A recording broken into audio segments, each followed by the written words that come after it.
Pemirsa, dialog khusus Bondowoso telah kembali di segmen terakhir, tentunya masih bersama dengan narasumber yang begitu luar biasa. Dan langsung saja pada kesempatan kali ini, saya mau langsung menanyakan kepada Ibu Sekdin. Ibu, bagaimana sih kira-kira seperti apa upaya Ibu dalam mengakomodir para petani di Kabupaten Bondowoso ini tentunya agar tetap menjaga kualitas dari hasil kopinya. Kemudian di sini adalah apakah memang ada komunitas tersendiri yang dimana di situ berisikan para petani-petani untuk bisa meningkatkan sumber daya manusia mereka, kemudian mungkin ada pelatihan khusus untuk bisa menjadikan proses dari awal pembibitan hingga bisa menghasilkan kopi seperti ini. Kira-kira bagaimana Ibu? Baik, terima kasih seizin Bapak Bupati dan Ibu Sekda. Jadi kami dari Dinas mengupayakan terus dan mendorong agar supaya produksi kopi, tanaman kopi khususnya yang di Kabupaten Bondowoso ini dapat terus meningkatkan kualitasnya. Memberikan edukasi, penyuluhan melalui rekan-rekan PPL kepada petani agar supaya di lapangan memberikan pengolahan pasca panen kopi sesuai SOP. Di antaranya itu Mbak, petik kopinya yang merah ya, kemudian sorting, grading size-nya, karena ini juga berpengaruh terhadap penjualan di nantinya gitu ya. Kemudian sampai pada tahapan menghasilkan kopi green bean dengan kadar air 12%. Karena untuk kualitas daripada kopi ini yang sangat menentukan adalah yang pertama adalah varietasnya. Yang berikutnya yaitu pengolahannya Mbak. Ya, dan yang terakhir adalah grading size-nya. Jadi semakin grading size-nya itu menjadi artinya sama ukurannya, ini juga akan meningkatkan nilai tambahnya atau nilai jualnya. Itu barangkali Mbak yang bisa disampaikan. Kira-kira bagaimana Ibu untuk di Kabupaten Bondowoso sendiri, apakah ada memang komunitas sebagai kumpulan-kumpulan para petani di Bondowoso? Jadi ada beberapa kelompok tani ya. Jadi terbagi di beberapa wilayah Mbak. Antara lain di Sumberingin, di Bottolinggo, dan juga di Kecamatan Ijen. Jadi seperti di Sumberingin itu ada 35 kelompok tani, dan mereka ini terus kita dampingi untuk bagaimana agar supaya peningkatan kualitas untuk produksi kopinya dapat dimaksimalkan. Jadi tentunya dengan melalui BITEK, sosialisasi, pendampingan melalui PPL kami Mbak, PPL yang ada di Jadi memang terus didampingi ya Ibu ya, agar terus bersinergi. Jadi mereka nggak jalan sendiri, kemudian dinas juga jalan sendiri, nggak seperti itu Ibu ya. Oke, baik. Bahkan untuk meningkatkan itu mereka juga sudah ada inovasi-inovasinya. Jadi sebagian ada petani di luar Gapoktan itu yang petani milenial Mbak, dan ini juga sudah mulai melakukan inovasi-inovasi ya, karena ya memang mereka masih muda dan kreativitasnya masih tinggi. Nah, ini juga kita terus dampingi dan kita dorong. Iya betul. Iya, memang udah terbentuk asosiasi juga sih petani kopi. Jadi ada asosiasi petani kopi Indonesia, APKI ya. Jadi kebetulan pengurusnya juga salah satunya di Bondowoso. Ya, tadi lupa Bu Kabitnya ngundang ketua asosiasi. Harusnya biar bisa lebih ngobrol lebih asik ya Ibu ya. Kebetulan salah satunya adalah dari warga Bondowoso, petani kopi dari Bondowoso juga, Mas Yus ya. Iya. Baik. Kemudian juga mungkin sekedar sedikit tambahan, sebenarnya untuk petani kopi itu bukan hanya sebatas apa yang disebutkan, ada pendampingan juga dari mana? Dari Puslid Koka Jember, tapi juga dari OPD juga melakukan pendampingan. Kalau dalam hal dari hulunya itu dari mana? Dari pertanian. Tapi kalau hilirnya itu juga bisa dari Diskoprinda, dari mana? Di PMBTSP Naker itu juga melakukan pelatihan. Bahkan juga alhamdulillah selain pelatihan juga sama, pelatihan itu juga DPMD, pelatihan dan pemberian bantuan.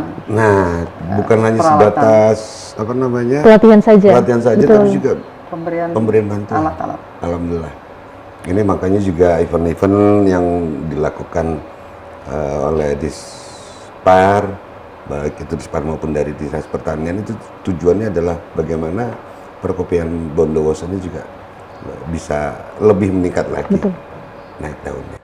Baik. Dari kreativitas para pemuda-pemuda petani-petani itu tadi, kemudian mereka juga bisa selalu ini ya, menginspirasi sepertinya ya. Bahkan hasil pelatihan yang dilakukan oleh Pemkab itu juga mempunyai nilai tawar tinggi di kabupaten kota lain, dalam hal ini menjadi barista.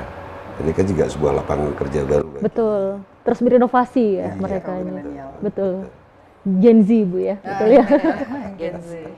Baik, kalau tadi kita berbicara tentang kopi, ini kita sedikit berpindah di pariwisata Bapak. Bagaimana Bapak di tahun 2024 ini untuk bisa meningkatkan produktivitas dari pariwisata, kemudian apa saja sih kira-kira yang bisa diberikan oleh Dinas Pariwisata untuk bisa terus meningkatkan kualitas dari pariwisata yang ada di Kabupaten Bondowoso itu sendiri? Terima kasih Mbak, izin Mbak Bupati dan Bu Sekda.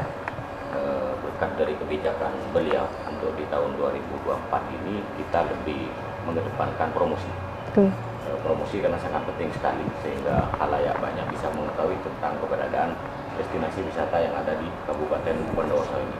Terbukti di tahun 2023 kami terjadi peningkatan signifikan kunjungan wisata. Jadi yang semestinya di RPJMD itu tercapai di tahun 2025 Bapak, tapi alhamdulillah di tahun 2023 ini sudah tercapai target kita 365 di 1000 di RPJMD itu, tetapi di tahun 2023 kita sudah mencapai 355.000 Bapak.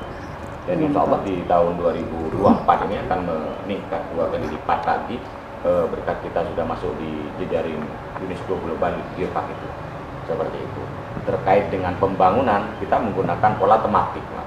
Jadi pola tematik itu adalah bekerjasama Dinas Pariwisata dengan pengampu infrastruktur yaitu BSBK, di mana pembangunan infrastruktur beracuan atau berpedoman kepada objek wisata yang ada di Kabupaten Bondowoso, di mana di situ ada objek wisata maka akan ditindaklanjuti oleh pembangunan infrastruktur, Pak. Baik itu infrastruktur yang dilaksanakan oleh BSBK maupun infrastruktur yang dilaksanakan oleh Dinas Permukiman, seperti itu. Itu yang kami kedepankan melalui kebijakan Bapak Bupati dan Bu Sekda. Alhamdulillah di tahun ini berkat bantuan beliau kita sudah difasilitasi ke Bappenas kemarin. Insya Allah di tahun 2024 sudah bisa terlaksana seperti itu.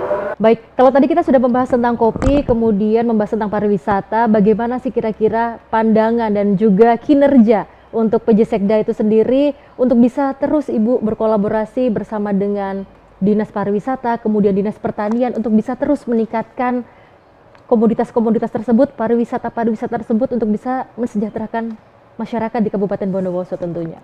Baik, Mbak. Tadi sudah disampaikan oleh rekan-rekan baik itu dari Dinas Pertanian maupun dari Dinas Pariwisata terkait dengan pengembangan klaster kopi, kemudian juga pengembangan pariwisata di Kabupaten Bondowoso. Sudah barang tentu saya selaku Sekda harus mensupport penuh ya, apa yang menjadi program dari dinas tersebut. Dinas itu. Betul. Karena bagaimanapun dinas ini merupakan pelaksana dari kebijakan yang dimiliki oleh Bapak Bupati. Jadi perangkat daerah merupakan pelaksana dari seluruh kebijakan.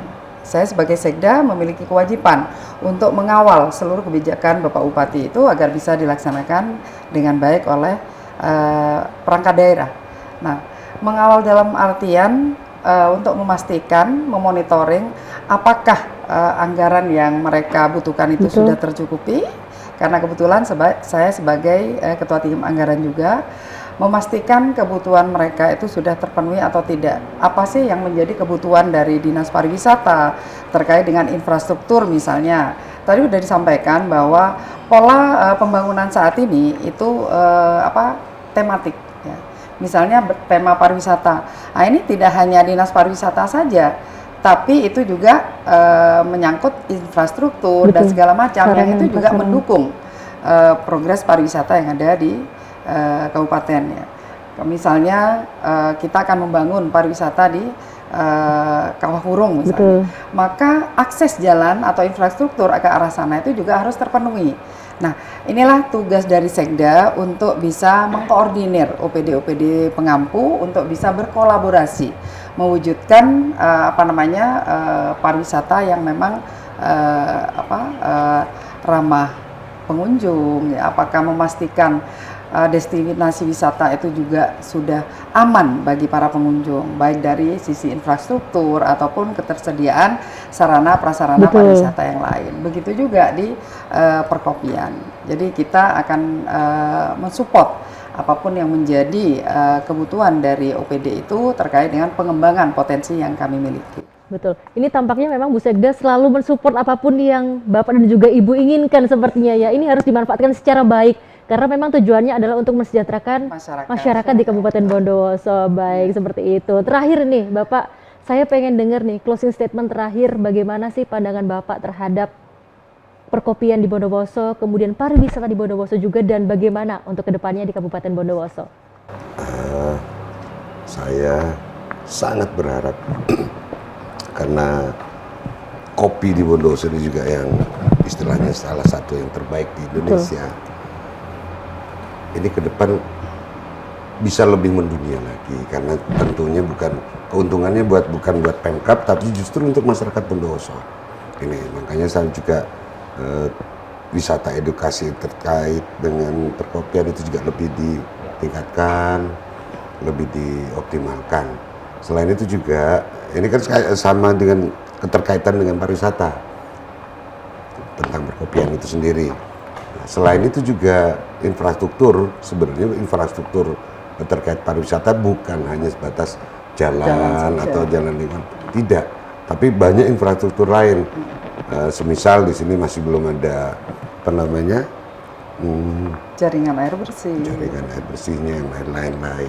Juga nanti kalau untuk city tournya baru tadi juga ngeluh, Pak masih belum ada kendaraan untuk city tour. Ya Bu Sek, karena beliau sebagai ketua tim anggaran yang menentukan kebijakan ini anggaran kemana aja, saya bilang tolong diberi anggaran nanti prioritas juga untuk pengadaan bis untuk city tour itu. Sebenarnya seperti itu juga. Jadi betul-betul ini bersinergi, berkolaborasi dengan baik. Tujuannya apa? Untuk kesejahteraan masyarakat. Ya. Baik. Jadi saya sangat berharap masyarakat juga, ayo, terutama masyarakat Bondowoso, pertama adalah agar ramah terhadap wisatawan. Betul. Yang kedua, ayo jaga lingkungan masing-masing karena apa? Kebersihan itu juga sebagai bagian dari pariwisata. Ya. Terus yang ketiga juga, ayo jaga situasi kondusif. Kenapa? Seorang wisatawan mau masuk ke Bondowoso kalau semuanya keamanan di sini. Betul. Ya, wilayahnya kondusif. Wilayah kondusif seperti itu. Okay. Tapi memang semoga Kabupaten Bondowoso selalu terkenal dengan masyarakat yang ramah ya. Jadi mereka akan terus kembali ke Kabupaten Bondowoso. Betul. Baik. Kalau tadi semuanya sudah memberikan closing statement, izinkan saya untuk memberikan 2 closing statement yang semoga berkenan Bapak Ibu. Baik. Dari apa menjadi berharga, Kabupaten Bondowoso memiliki Bondowoso Republik Kopi yang telah berhasil mensejahterakan masyarakat Kabupaten Bondowoso. Kemudian promosi menjadi salah satu main power untuk meningkatkan dan menembus pasar wisatawan lokal maupun asing di Kabupaten Bondowoso. Berikut closing statement dari saya, semoga berkenan. Saya boleh minta tepuk tangan dulu untuk Kabupaten Bondowoso. Semoga kita doakan Kabupaten Bondowoso menjadi kabupaten yang nantinya semakin dikenal di luar sana. Produksi kopinya harus semakin ditingkatkan. Pariwisatanya juga pastinya akan selalu mendunia tentunya ya. Dan tentunya ini betul. Amin ya robbal alamin. Karena memang saya melihat bahwasanya kedekatan OPD begitu juga dengan Pak Bupati ini begitu luar biasa sekali. Terasa sekali kekeluargaannya, jadi semoga hal ini terus bisa menular kepada siapapun dan juga menjadi berkah untuk kita semua. Sekali lagi kami mengaturkan terima kasih banyak Bapak Ibu atas waktu yang diberikan kepada kami. Semoga silaturahmi ini tidak akan pernah terputus. Bersama kami dan juga tim mengaturkan terima kasih yang sebesar-besarnya. Sehat selalu untuk Bapak Ibu semuanya. Dan juga pemirsa di rumah, kami mengaturkan terima kasih. Jangan lupa untuk bisa menyaksikan kami di Dialog Khusus Bondowoso dan tentunya terima kasih. Wassalamualaikum warahmatullahi wabarakatuh. Ada satu lagi Mbak, saya lupa. Jangan lupa berkunjung ke Bondowoso. Nikmati kopi Bondowoso.